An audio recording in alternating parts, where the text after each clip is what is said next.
Hello दोस्तों, हमारे YouTube channel पे आपका तहे दिल से स्वागत है। आज हम लोग कंपोनेंट ऑफ पर्सनल कंप्यूटर अर्थात कंप्यूटर के मुख्य पार्ट को देखने जा रहे हैं।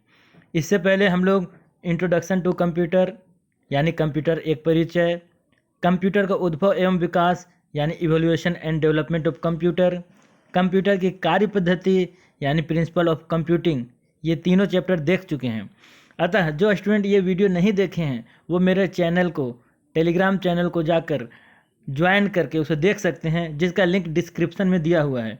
इसके अलावा वीडियो का लिंक भी डायरेक्ट यूट्यूब डिस्क्रिप्शन में दिया हुआ है, अतः आप डायरेक्ट ही वीडियो लिंक से जाकर वीडियो देख सकते हैं। तो चलिए हम लोग शुरू करते हैं आज का कंप्यूटर का चौथा चैप्टर, जिसका नाम है पर्सनल कंप्यूटर के मुख्य घटक। कंप्यूटर शुरू करने से पहले 2 सेकंड के लिए आप इसको पढ़ लेंगे, जो आपके लिए बहुत ही महत्वपूर्ण है। क्या कि दोस्तों, वीडियो शुरू करने से पहले आपसे ज़रूर कहना चाहूँगा कि आप अभी तक अगर आपने मेरे इस चैनल को सब्सक्राइब नहीं किया है तो इसे ज़रूर से सब्सक्राइब कर लें और बेल आइकन पर क्लिक कर दें, ताकि जो भी वीडियो मैं अपलोड करूँ उसका नोटिफिकेशन आपको तुरंत मिल जाए। तो चलिए दोस्तों, शुरू करते हैं आज की क्लास। सबसे पहले आज की क्लास में हम लोग पढ़ेंगे पर्सनल कंप्यूटर का विकास, कि development of personal computer. 1 minute pen ले लेते हैं।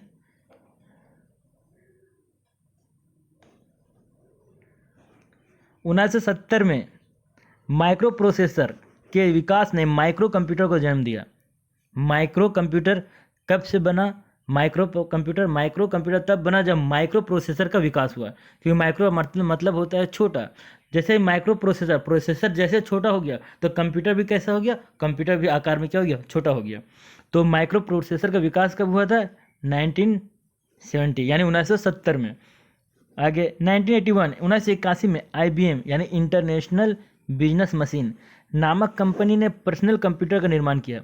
अगर पूछा जाए क्वेश्चन में कि सबसे पहले पर्सनल कंप्यूटर का निर्माण किस कंपनी ने किया है, तो क्या आपका आंसर होगा? IBM for international business machine. और कब किया? 1981 में, जिसे IBM PC कहा गया। उसका नाम रखा गया IBM PC for personal computer.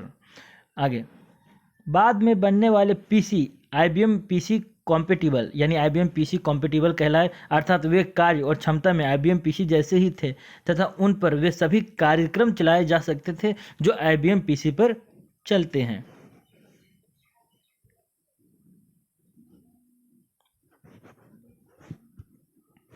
अब हम लोग देखते हैं PC के घटक अर्थात पार्ट्स ऑफ पर्सनल कंप्यूटर। मुख्य पार्ट क्या क्या हैं पर्सनल कंप्यूटर के? तो हम लोग देखें वर्तमान PC का आवश्यक घटक। पहला सिस्टम यूनिट देखिए, ये जो आप देख रहे हैं यही है सिस्टम यूनिट, CPU, जिसको CPU भी कहते हैं, वो क्या है? System unit. सेकेंड मॉनिटर, ये क्या है? बगल में आप देखें जिस पे स्क्रीन को हम लोग क्या कहते हैं? मॉनिटर कहते हैं, जिसको VDU भी कहते हैं, विजुअल डिस्प्ले यूनिट। अगला कीबोर्ड। नेक्स्ट माउस यहाँ पे है, और हार्ड डिस्क। ये वर्तमान PC जो अभी वर्तमान पर्सनल कंप्यूटर हैं उसके मुख्य पार्ट यही हैं।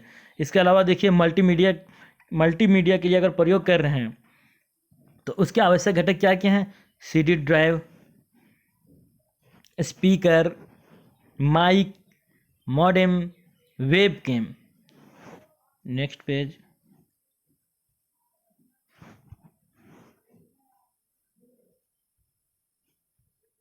PC के कुछ ऐच्छिक घटक, पर्सनल कंप्यूटर के कुछ ऐच्छिक घटक क्या क्या है? प्रिंटर, जो ज़रूरत है, हो सकता है नहीं रहेगा तो भी पर्सनल कंप्यूटर चलेगा, लेकिन ज़रूरत है तो जब यूजेज है तो उसकी ज़रूरत पड़ेगी।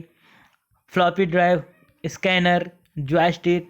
कंप्यूटर को अगर निर्बाध बिजली, मतलब हमेशा बिजली चाहिए, डायरेक्ट लगातार उसको बिजली चाहिए, तो निर्बाध बिजली आपूर्ति सुनिश्चित किए जाने के लिए जो घटक है, जो पार्ट है, उसका पहला UPS कहते हैं, अनइंटरप्टेड पावर सप्लाई।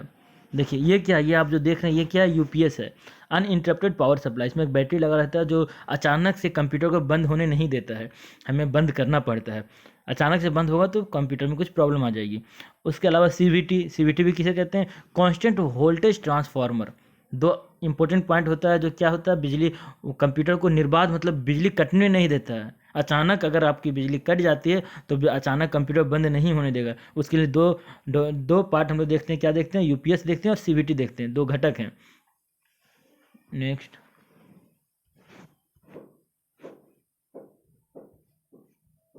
अब हम लोग देखते हैं सिस्टम यूनिट। सिस्टम यूनिट क्या है? यह पीसी का मुख्य भाग है। सिस्टम यूनिट क्या है? पर्सनल कंप्यूटर का मुख्य भाग होता है। कंप्यूटर द्वारा, पीसी माने क्या होता है? जैसे ये देखिए, जो आप देख रहे हैं हम लोग, ये क्या है? पीसी है, जिसको जनरली आदमी सीपीयू कह देता है ना, लेकिन सीपीयू नहीं, वो पर्सनल कंप्यूटर का सिस्टम यूनिट है। वो क्या है? सिस्टम यूनिट है, उसके अंदर सीपीयू होता है। तब कंप्यूटर का मुख्य भाग क्या होता है? System unit. आ जाइए आगे।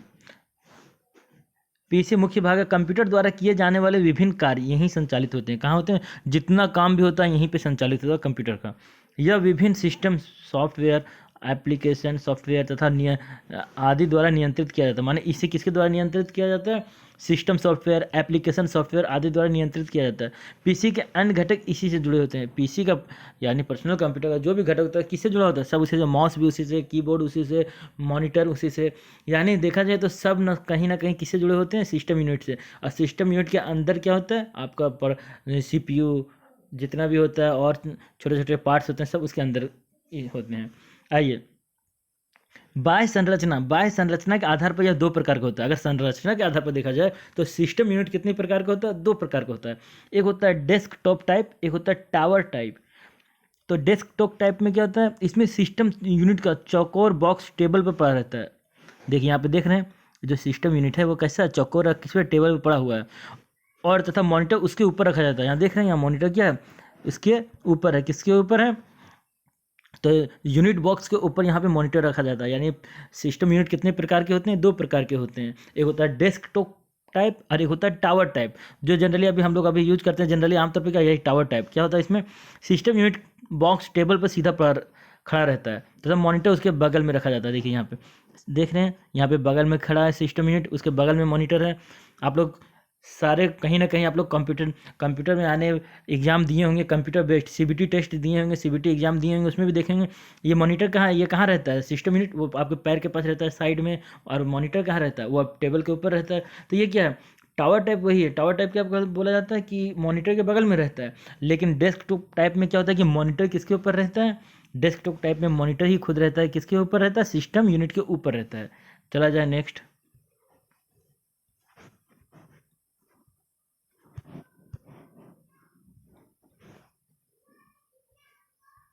Computer cabinet.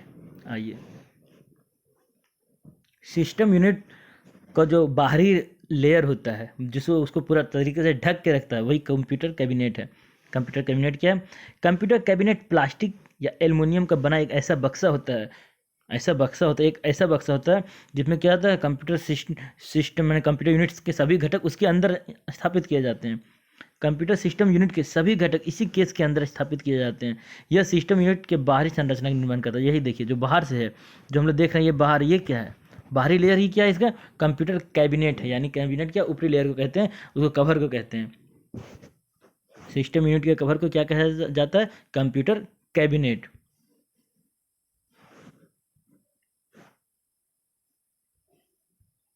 आइए हम लोग देखते हैं सिस्टम यूनिट के मुख्य घटक। अब हम लोग एक एक करके सिस्टम यूनिट के अंदर जाएंगे। अब सिस्टम यूनिट के मुख्य घटक क्या क्या हैं? सबसे पहले उसमें देखेंगे पावर सप्लाई यूनिट। क्या देखते हैं हम लोग? Power supply unit. इसे घरेलू बिजली से 220 एसी वोल्ट से सप्लाई दी जाती है। यानी इसमें जो, यानी हम लोग पर्सनल कंप्यूटर की बात कर रहे हैं, उसमें अगर इलेक्ट्रिसिटी कितना वोल्ट से दिया जाता है? 220 वोल्टेज का दिया जाता है, जिससे यह कंप्यूटर के प्रयोग के लिए प्लस और माइनस 5 वोल्ट, इसमें क्या होता है? कंप्यूटर के प्रयोग के लिए प्लस माइनस 5 वोल्ट और 12 वोल्ट डीसी सप्लाई में बदल देता है। यानी प्लस माइनस 5 वोल्ट और 12 वोल्ट डीसी सप्लाई में बदलता है। क्या है? आगे देखिए, कंप्यूटर के इलेक्ट्रॉनिक जो घटक हैं, यानी उसमें जो भी इलेक्ट्रॉनिक डिवाइस लगा हुआ है, उसको प्लस और माइनस 5 वोल्ट सप्लाई दी जाती है। कितना दिया जाता है? Plus minus 5 volt. जबकि इसके मोटर, पंखे जो इसमें है, उसको 12 वोल्ट की सप्लाई दी जाती है। उसमें आपके इलेक्ट्रॉनिक घटकों के साथ साथ बहुत अन्य घटक भी लगे रहते हैं। तो इलेक्ट्रॉनिक घटक की अगर बात की जाए तो उसमें प्लस माइनस 5 वोल्ट सप्लाई दिया जाता है इलेक्ट्रिसिटी। और अगर वहाँ पंखे हैं, मोटर है, जो भी लगा हो, उसके लिए कितना वोल्ट चाहिए? उसमें 12 वोल्ट। आगे, कंप्यूटर को उच्च और निम्न वोल्टेज की गड़बड़ियों से बचाता है। ये क्या करता है, पावर सप्लाई यूनिट ये कंप्यूटर को जो हाई और निम्न लो वोल्टेज जो आता है, कम बेसी होता है ना वोल्टेज देखते हैं आमतौर पर, तो उससे होने वाली गड़बड़ियों से कंप्यूटर को उससे नुकसान ना हो जाए उससे भी बचाता है पावर सप्लाई यूनिट। इसके अलावा इसे वायु के सहारे ठंडा करने के लिए बिजली में एक पंखा लगा रहता है। इसमें वही देखते हैं एक पंखा लगा रहता है, देखिए यहाँ देख रहे हैं इस फिगर को, देखिए यहाँ बगल में एक पंखा लगा हुआ है, क्या करता है, इसको ठंडा करके रखता है। आजकल एस एम पी एस मतलब तो स्विच्ड मोड पावर सप्लाई का प्रयोग ज़्यादा किया जा रहा है। अगर आज बात किया जाए कि पावर सप्लाई यूनिट में क्या चीज़ का यूज किया जा रहा है, तो वर्तमान समय में S M P S for switched mode power supply.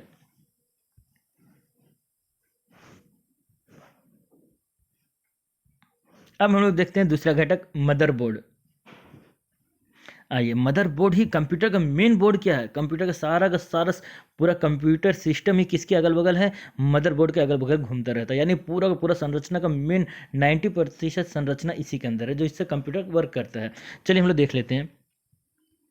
यह प्लास्टिक का बना पीसीबी यानी प्रिंटेड सर्किट बोर्ड, क्या पीसीबी अर्थात प्रिंटेड, देखिए यहाँ पे देख रहे हैं प्लास्टिक का बना होता है बोर्ड, यहाँ देखिए ऊपर नीचे देख सकते हैं आप, ये पीसीबी प्रिंटेड सर्किट बोर्ड होता है। धातु की पतली रेखाओं द्वारा यह दो उपकरणों के बीच संबंध स्थापित करता है। ये क्या करता है, इसमें जितने भी उपकरण हैं सब उपकरणों के बीच में एक दूसरे को संबंध स्थापित करने का काम करता है मदरबोर्ड। यह कंप्यूटर का मुख्य पटल भी है, मेन बोर्ड भी है। संपूर्ण कंप्यूटर मदरबोर्ड के इर्द गिर्द ही घूमता है। पूरा का पूरा कंप्यूटर समझिए 90% कंप्यूटर का जो भाग है इसी से बनता है, इसी में यानी उसके जो पार्ट हैं इसी में इंस्टॉल किए जाते हैं, इसी में लगाए जाते हैं। सिस्टम यूनिट के सभी उपकरण मदरबोर्ड से ही जुड़े होते हैं। मदरबोर्ड पर माइक्रो प्रोसेसर जिसको सीपीयू भी कहते हैं, माइक्रो प्रोसेसर को क्या कहते हैं, सीपीयू, तो माइक्रो प्रोसेसर लगाने का स्थान भी बना रहता है। इस कारण मदरबोर्ड को सिस्टम बोर्ड भी कहा जाता है। क्वेश्चन भी अगर आ जाए सिस्टम बोर्ड क्या है तो आपको क्या आंसर देना है, मदरबोर्ड।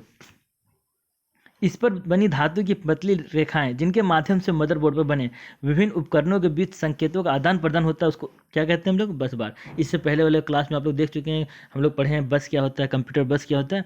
क्या करता है कंप्यूटर बस, डाटाओं का आदान प्रदान करता है, डाटाओं को एक स्थान से दूसरे स्थान ले जाता है, वो भी कहाँ लगा होता है, मदरबोर्ड पर।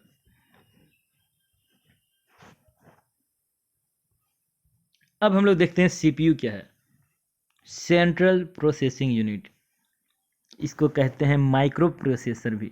क्या कहते हैं, माइक्रो प्रोसेसर भी। आइए, पहला इसे माइक्रो प्रोसेसर भी कहा जाता है, यानी सीपीयू ही है क्या, माइक्रो प्रोसेसर है। यह एक चिप होता है, तो सीपीयू है कि एक चिप है जो कंप्यूटर के विभिन्न उपकरणों का नियंत्रण और समन्वय करता है, सभी दूसरे को कंट्रोल करता है। कार्यों को नियंत्रित करने के लिए इसमें कंट्रोल यूनिट और अंकगणितीय गणनाओं और कुछ लॉजिकल कार्यों करने के लिए अर्थमेटिक लॉजिक यूनिट लगा रहता है।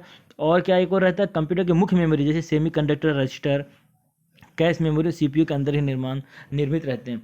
हम लोग देखें सीपीयू के 3 पार्ट हम लोग जानते हैं, क्या क्या जानते हैं, कंट्रोल यूनिट, एएलयू और मेमोरी, 3 हम लोग पहले पढ़ चुके हैं। तो तीनों किसके अंदर होता है, ये तीनों मिलकर क्या बनाया, सीपीयू बनाते हैं।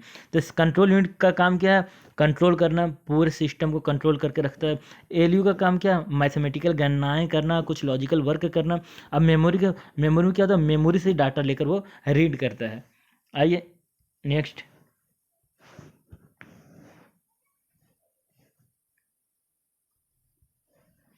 आइए हम लोग देखते हैं अगला, मैथ को प्रोसेसर।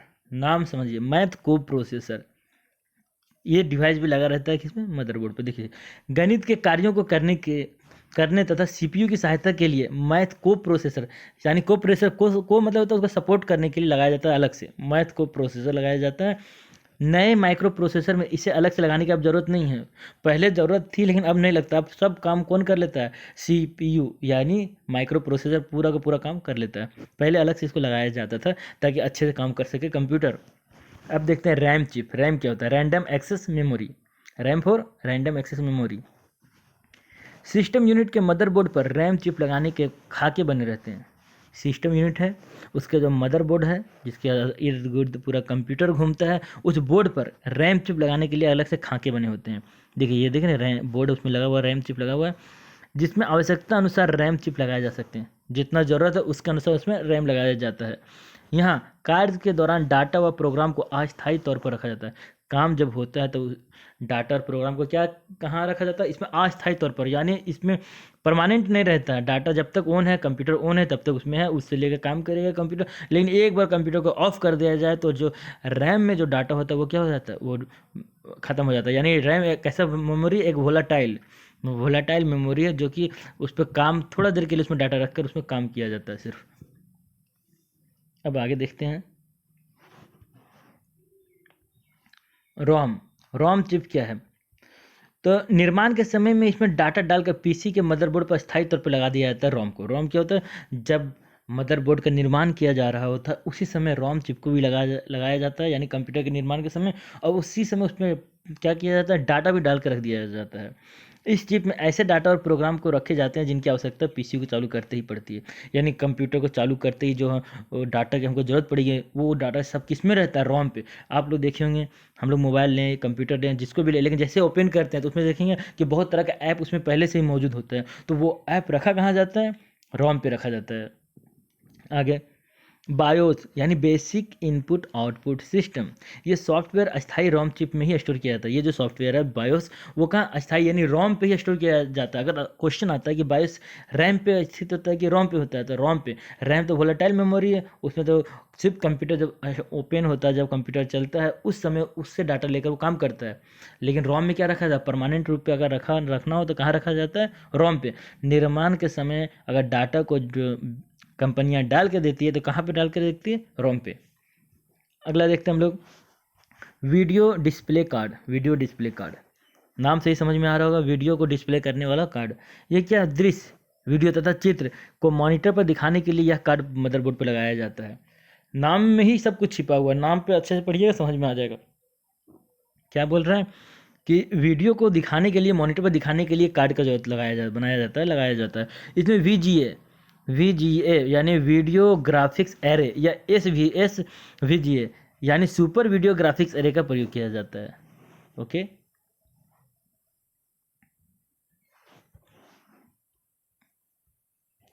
अब हम लोग देखते हैं साउंड कार्ड। साउंड कार्ड क्या है? मल्टीमीडिया में ध्वनि के डिजिटल धातुओं को विद्युत संकेतों में बदलने के लिए इस कार्ड को मदरबोर्ड पर बने खाके में लगाया जाता है। कहाँ लगाया जाता है? मदरबोर्ड पर जो खाका बना होता है उसमें लगाया जाता है। देख सकते हैं आप, यहाँ फिगर दिया होगा साइड में जो बाहर से कनेक्ट होता है, देखिए mic in, line in, front out, rear out, bass, ये सब देख रहे हैं, उस पर खाका बनाया जाता है। स्पीकर इसी कार्ड से जुड़ा रहता है। स्पीकर इसी कार्ड से स्पीकर को जोड़ दिया जाता है। कंप्यूटर में बना MIDI for musical instrument digital interface. ये पोर्ट साउंड कार्ड को संगीत उपकरणों से जोड़ता है। यही क्या करता है, ये जो पोर्ट होता है उस साउंड कार्ड को किससे जोड़ता है? संगीत उपकरणों से जोड़ता है।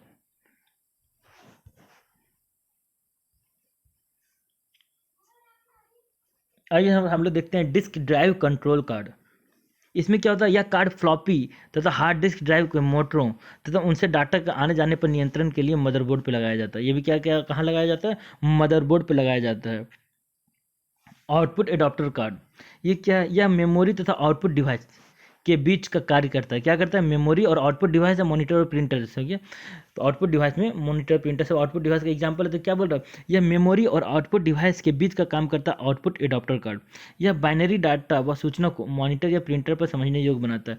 देखिए, हम लोग जो डाटा डालते हैं उसको क्या करता है? जो इनपुट यूनिट है वो बाइनरी सिस्टम में बदल देता है, बाइनरी डाटा में बदल देता है। और बाइनरी डाटा में ही प्रोसेस करने के बाद सीपीयू वापस जब भेजता है तो उसी बाइनरी डाटा को मॉनिटर पर दिखाया जाता है, ताकि हम लोग समझें। बाइनरी डाटा को चेंज कर देता है ताकि हम लोग को समझ में आए। तो वो कौन करता है? Output adapter card. क्या कौन करता है? Output adapter card. ये आपका हो गया आउटपुट एडाप्टर कार्ड। आगे देखिए स्पीकर।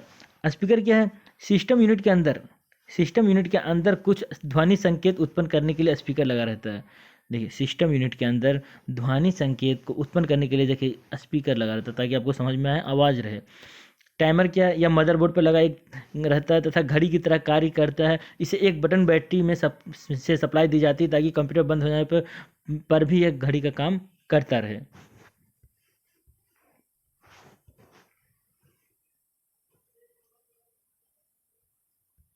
अब हम लोग देखते हैं एक्सपेंशन स्लॉट। एक्सपेंशन मदरबोर्ड पर किसी अन्य उपकरणों को जोड़ने या भविष्य में प्रयोग के लिए खाने बने रहते हैं।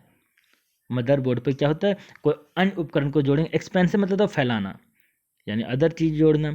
अगर अदर चीज़ जोड़ रहे हैं, कोई भी अन्य उपकरण को जोड़ना हो या भविष्य में प्रयोग करने के लिए कोई अदर चीज़ हमको जरूरत पड़े तो लगा सकते हैं, उसके लिए खाना बना होता है, जगह बना होता है, जिन्हें एक्सपेंशन स्लॉट कहते हैं। एक्सपेंशन स्लॉट कंप्यूटर सिस्टम को, एक्सपेंशन स्लॉट क्या करता है, कंप्यूटर सिस्टम को विस्तारण क्षमता, विस्तारण वही बड़ा करता है, उसकी ज़रूरतों को दूर फैलाता है और ज़्यादा से ज़्यादा उससे काम लिया जा सकता है।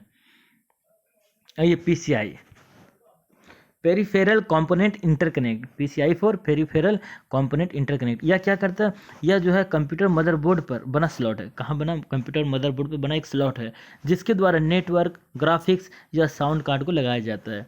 यह डिवाइस को कंप्यूटर मेमोरी से जोड़ता है। डिवाइस को कहाँ से जोड़ता है, कंप्यूटर मेमोरी से जोड़ता है। अब देखते हैं हम लोग यूएसबी। यूएसबी किसे कहते हैं, आप लोग देखे होंगे, हम लोग जो जोड़ते हैं डाटा, जैसे अपना अपना क्या बोलते हैं उसको, कहते हैं अगर माउस को जोड़ेंगे तो माउस को ऐड करने के लिए कंप्यूटर में खाना बना होता है, उसमें एंट्री करते हैं, वही यूएसबी हो गया। आइए देखते हैं यूएसबी क्या है। यह कंप्यूटर तथा उसके किसी उपकरण के बीच संचार स्थापित करने की एक व्यवस्था है। जैसा भी आपको बताया, देखिए जैसे देखिए यहाँ पे ये देख रहे हैं, ये आप लोग सब देखे होंगे, ये इसमें इनपुट किए तब हमारा डाटा काम शुरू किया, वो काम, वो कंपोनेंट, वो पार्ट काम करना शुरू करता है। तो ये जो देख रहे हैं, यही इसको क्या कहा जाता है, यूएसबी। क्या कहा जाता है, यूएसबी कहा जाता है, यूएसबी। सुनिए, क्योंकि इस व्यवस्था द्वारा लगभग सभी कंप्यूटर उपकरणों को, जैसे माउस में यूएसबी होता है, कीबोर्ड, प्रिंटर, डिजिटल कैमरा, द्वितीयक मेमोरी आदि को सीपीयू से जोड़ा जा सकता है। अतः इसे यूनिवर्सल सीरियल बस, USB 4 होता है, यूनिवर्सल सीरियल बस, उसे भी ये USB को कहा जा सकता है, यानी कहा जाता है, उसको फुल फॉर्म हो गया। आगे इसकी मुख्य विशेषता क्या है कि कंप्यूटर को बिना रीस्टार्ट किए, इसकी सबसे बड़ी विशेषता है कि इसको ऐड करने के लिए, इसको इंस्टॉल करने के लिए, इसको लगाने के लिए कंप्यूटर को बंद करने की ज़रूरत नहीं पड़ती है। देखिए इसकी मुख्य विशेषता यह है कि कंप्यूटर को बिना रीस्टार्ट किए किसी नए डिवाइस को कंप्यूटर के साथ जोड़कर उसका प्रयोग किया जा सकता है। इसलिए इसका नाम दे दिया गया प्लग एंड प्ले। लगाइए और काम शुरू हो जाइए, प्लग और प्ले, लगाइए और शुरू हो जाइए। इसकी गुण है, किसका गुण है, यूएसबी का गुण है। यूएसबी को लगाने के लिए कंप्यूटर को बंद करने की ज़रूरत नहीं है।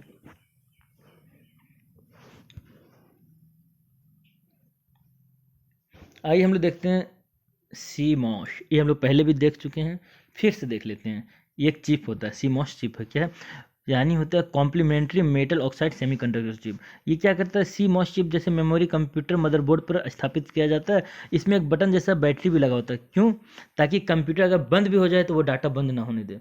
जैसे कंप्यूटर में जो घड़ी लगा रहता है, कभी आप देखें कि मिस मैच हो जाएगा, घड़ी नहीं होता, क्यों, क्योंकि उसको बंद होने के बाद भी सीमॉस चिप क्या करता है, उसको हमेशा ओपन रखता है, वो चालू रखता है।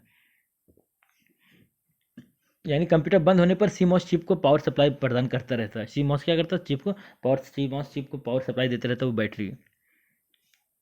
चला जाए एजीपी बस, एजीपी स्लॉट्स।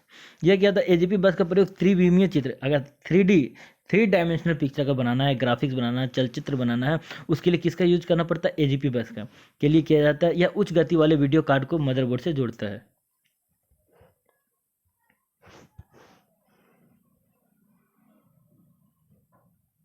अब हम लोग देखेंगे चौथा यूनिट, इसका चौथा, हार्ड डिस्क तथा हार्ड डिस्क ड्राइव। इसका जो कंपोनेंट अब चेंज करते हैं, कंपोनेंट, हार्ड डिस्क क्या होता है और हार्ड डिस्क ड्राइव क्या होता है। आइए देखते हैं। हार्ड डिस्क पर्सनल कंप्यूटर का मुख्य घटक है। हार्ड डिस्क क्या है, पर्सनल कंप्यूटर का कैसा घटक है, एक मुख्य घटक है।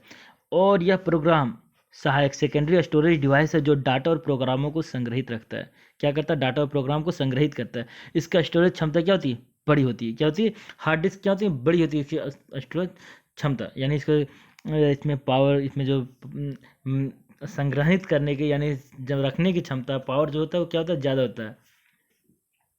कंप्यूटर का ऑपरेटिंग सिस्टम, विभिन्न एप्लीकेशन सॉफ्टवेयर तथा डाटा की सूचनाएं हार्ड डिस्क में ही स्टोर किया जाता है। क्या बोला, ये जो कंप्यूटर का ऑपरेटिंग सिस्टम जो है, विभिन्न एप्लीकेशन सॉफ्टवेयर हैं, डाटा है, सूचनाएं हैं, सब कहाँ रखा जाता है, हार्ड डिस्क में ही रखा जाता है। यह एक अस्थाई मेमोरी है, नॉन वोलेटाइल। अस्थाई मतलब होता है नॉन वोलेटाइल, अरे अस्थाई मतलब वोलेटाइल। तो ये एक ऐसा अस्थाई मेमोरी है जिसमें सप्लाई बंद कर भी दें तो डाटा क्या होता है, नष्ट नहीं होता, जो है सो है। ठीक है। हमारे जो डाटा रहता है, हम जो भी डाटा रखते हैं, वीडियो हो गया, ऑडियो हो गया के रूप में, वीडियो के रूप में, फोटो के रूप में, तो क्या कंप्यूटर बंद करते हैं तो बंद हो जाता है, ख़त्म हो जाता है क्या? नहीं ख़त्म होता है, क्योंकि हमारा डाटा वहाँ कहाँ रहता है? हार्ड डिस्क पे रहता है। हार्ड डिस्क ड्राइव की सहायता से हार्ड डिस्क में संग्रहित डाटा को पढ़ा जा सकता है। हाँ, अब देखिए, अब हार्ड डिस्क में जो डाटा है उसको जो पढ़ेगा उसको कहते हैं हार्ड डिस्क ड्राइव। क्या कहते हैं? Hard disk drive. Hard disk किसे कहते हैं? हार्ड डिस्क मेमोरी कार्ड हो गया, ठीक है। और हार्ड डिस्क ड्राइव कौन हो गया? जो मेमोरी कार्ड को पढ़ने वाला, वो हार्ड डिस्क ड्राइव हो गया। पर्सनल कंप्यूटर में हार्ड डिस्क तथा हार्ड डिस्क ड्राइव को एक यूनिट की तरह एक प्रदूषण रहित डब्बे में सील बंद कर दिया जाता है। पर्सनल कंप्यूटर में क्या होता है? पूरा पैक होता है ये, जिसे विनचेस्टर डिस्क कहा जाता है। क्या कहा जाता है? Winchester disc. पर्सनल कंप्यूटर में प्रयुक्त हार्ड डिस्क की स्टोरेज क्षमता जीबी में होती है। हम लोग देखते हैं, हम लोग कंप्यूटर में बात करते हैं, हम लोग का पावर कितना कितना जीबी है? 500 जीबी है ना, 600 जीबी, 1000 जीबी। ये तो ये पर्सनल कंप्यूटर में स्टोरेज क्षमता जीबी से टीबी तक हो जाती है।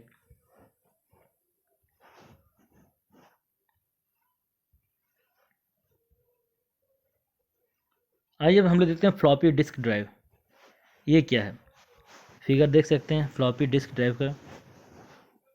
फ्लॉपी डिस्क एक पोर्टेबल चुंबकीय मेमोरी डिवाइस है। क्या? पोर्टेबल चुंबकीय मेमोरी डिवाइस है जिसे फ्लॉपी डिस्क ड्राइव में डालकर पढ़ा जा सकता है। क्या किया जाता है? ये फ्लॉपी डिस्क है क्या? एक पोर्टेबल चुंबकीय मेमोरी डिवाइस है। चुंबकीय मेमोरी डिवाइस है जिसे फ्लॉपी डिस्क ड्राइव में, ड्राइव मतलब तो पढ़ने वाला, तो जिसे फ्लॉपी डिस्क ड्राइव में डालकर पढ़ा जा सकता है। उसमें डाटा में परिवर्तन किया जा सकता है तथा नया डाटा स्टोर किया जा सकता है। इसमें नया डाटा भी हम फिर से स्टोर कर सकते हैं। नए मेमोरी डिवाइस के आविष्कार से पर्सनल कंप्यूटर में, जो ये नया मेमोरी डिवाइस के आविष्कार से पर्सनल कंप्यूटर में फ्लॉपी डिस्क ड्राइव का प्रयोग ऐसे अब कम होने लगा है।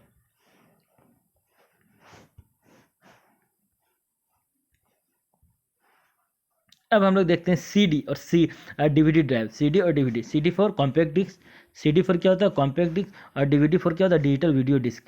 आइए, सीडी या डीवीडी ड्राइव पर्सनल कंप्यूटर का एक विभिन्न अभिन्न अंग है, मतलब विभिन्न एकदम जरूरी अंग है। इसमें क्या होता है? इन्हें सीडी या डीवीडी ड्राइव में डालकर स्टोर की गई सूचना को पढ़ा जा सकता है। ड्राइव मतलब देखिए, सीडी डीवीडी, और ड्राइव जैसे यूज हो जाएगा उसको पढ़ने वाला। तो सीडी को सीडी ड्राइव में, डीवीडी को डीवीडी ड्राइव में डालकर उसकी सूचना को क्या किया जाता है? पढ़ा जाता है। देखते हैं ये क्या है। ये सीडी है और ये सीडी ड्राइव है। डीवीडी है, डीवीडी ड्राइव है, ठीक है। सीडी ड्राइव की गति को एक नंबर और उसके बाद अक्षर x से दर्शाया जाता है। सीडी ड्राइव की गति है जैसे 8x, 56x आदि। सीडी डीवीडी के डाटा में परिवर्तन करने या नया डाटा स्टोर करने के लिए लिखने योग्य ड्राइव का प्रयोग किया जाता है, जिसे सीडी या डीवीडी राइटर भी कहते हैं। यानी अगर इसमें लिखा जा सकता है, इसमें डाला जा सकता है डाटा, तो उसको क्या क्या कहा जाएगा? सीडी और डीवीडी राइटर। क्योंकि डीवीडी नए किस्म का ऑप्टिकल डिस्क है, अतः डीवीडी ड्राइव सीडी के डाटा को पढ़ सकता है, परंतु सीडी ड्राइव डीवीडी के डाटा को नहीं पढ़ सकता है। समझ में आया क्या बोल रहा है? सुनिए, क्योंकि डीवीडी बाद में आया, पहले से चला आ रहा था सीडी। आप लोग जानते होंगे कि सीडी जब तक सीडी चल रहा था उसकी स्टोरेज क्षमता भी कम थी। एक सीडी में क्या होता था? एक मूवी होता था। पहले तो कई सीडी मिला के एक मूवी बनता था, पार्ट 1, पार्ट 2, पार्ट 3। लेकिन धीरे धीरे देखें, एक सीडी में एक मूवी बनने लगा, लेकिन मूवी डाला जाने लगा। लेकिन बाद में आप देखते होंगे एक ही सीडी में 4-5 मूवी जा रहा था। इसका मतलब क्या हुआ? जब बाद में डीवीडी बना, उसमें एक मूवी में एक से अधिक मूवी, एक से अधिक डाटा को डाला जा सकता था। तो इसका क्या हुआ? यानी उसके बाद उसमें स्टोरेज क्षमता क्या हुई? धीरे धीरे बढ़ती चली गई। तो क्या हुआ? डीवीडी नया किस्म का ऑप्टिकल है तथा डीवीडी ड्राइव, जो डीवीडी का ड्राइव है, डीवीडी जो पढ़ने वाला, उस सीडी के डाटा को नहीं पढ़ेगा नया। लेकिन सीडी ड्राइव डीवीडी के डाटा, सॉरी, डीवीडी तो नया है ना, डीवीडी सीडी के डाटा को पढ़ सकता है, लेकिन सीडी ड्राइव डीवीडी के डाटा को नहीं पढ़ सकता, क्योंकि सीडी ड्राइव डीवीडी ड्राइव से पहले बना हुआ था।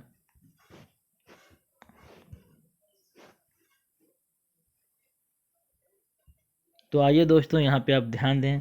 अगला जो इसके बाद हम लोग पढ़ेंगे, जिसमें पार्ट टू में आपका जो ये कंपोनेंट ऑफ पर्सनल कंप्यूटर का जो पार्ट है ये कंप्लीट हो जाएगा। उसमें हम लोग वन लाइनर क्वेश्चन भी देख लेंगे। तो धन्यवाद।